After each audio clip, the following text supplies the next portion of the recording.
Well, now, I imagine so many of our listeners and viewers are interested in your childhood, Elder Hinckley, because you have that last name of Hinckley and you come from great stock.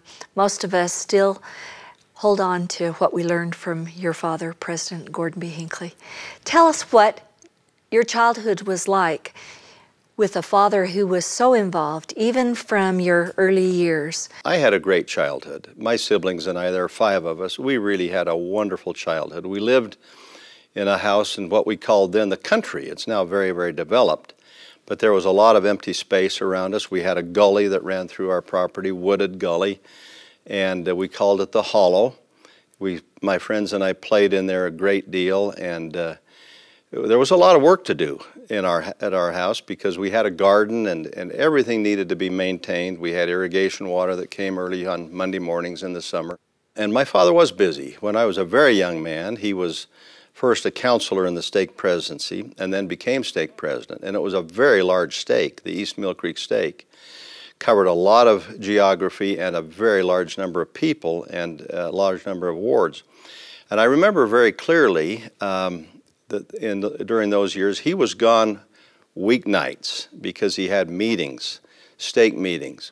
But he was generally home, other than Sundays, he was generally home on Saturdays, and we did a lot of work around the house and the yard together. When he became a general authority, I was 17, and the biggest change I remember then is that he was home weeknights, but he was gone weekends with stake conference assignments. So to my kind of young, naive mind, that was the only shift, if you will.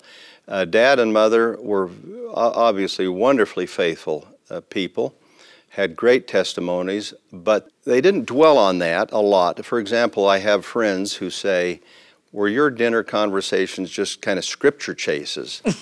And I would smile and say, no. We talked about, did you get the lawn mowed? Did you get the irrigation done? Did you prune the trees and this kind of thing? And tell me about school, what did you learn today, and so forth. So from that standpoint, I think our childhood was very, very normal. My father never made us overly aware that he was, prominent in the church. And I don't know whether that was intentional or whether that's just was his nature. I think probably the latter. And so we never felt great pressure. I know that some children in our situation probably feel pressure. They've got to be perfect, they've got to be good, their dad is important, and it might reflect on their father and mother if they do something. We didn't feel that. And I think that was a real gift that our parents gave us. We were just trusted as kids. We got into mischief, but not into trouble, if I can say it that way. And so we had our share of fun, but we had a wonderfully lively home. Both of my parents had wonderful senses of humor. And so when we were together, there was a lot of joking and teasing and laughter, and even our home evenings at times.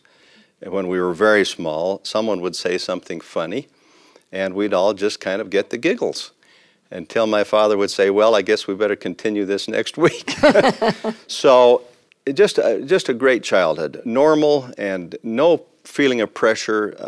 My sister, whom you know, Heidi, Kathleen, my older sister, I have 3 sisters, had a very interesting experience that affected her. She was graduating from seminary, senior in high school, and they had a rule in the seminary that year that you had to buy a seminary pin in order to attend graduation. And the pin was $5, and that was a lot of money in 1957 when she graduated. And she said, no, I don't need to go to graduation. I don't need the pin. I've graduated, and I'll get the certificate, but I don't want to pay the $5. Well, my father, who was, I think, the stake president at the time, or perhaps a counselor, was the speaker at seminary graduation. And he didn't know anything about this, that Kathy had decided not to go. And so the seminary principal called my father. And Kathy remembers hearing this from the other room, his side of the conversation. And the principal called, I guess, and said, your daughter's not coming because she doesn't want to buy a pin. He said, oh, well, she's heard everything that I have to say anyway. $5 is a lot of money. Let her stay home. And Kathy said that was the greatest moment in her life. And you know, that's kind of the way they were. They didn't, so many fathers I think would have said, Kathy, you know, I'm the speaker, you've got to be there.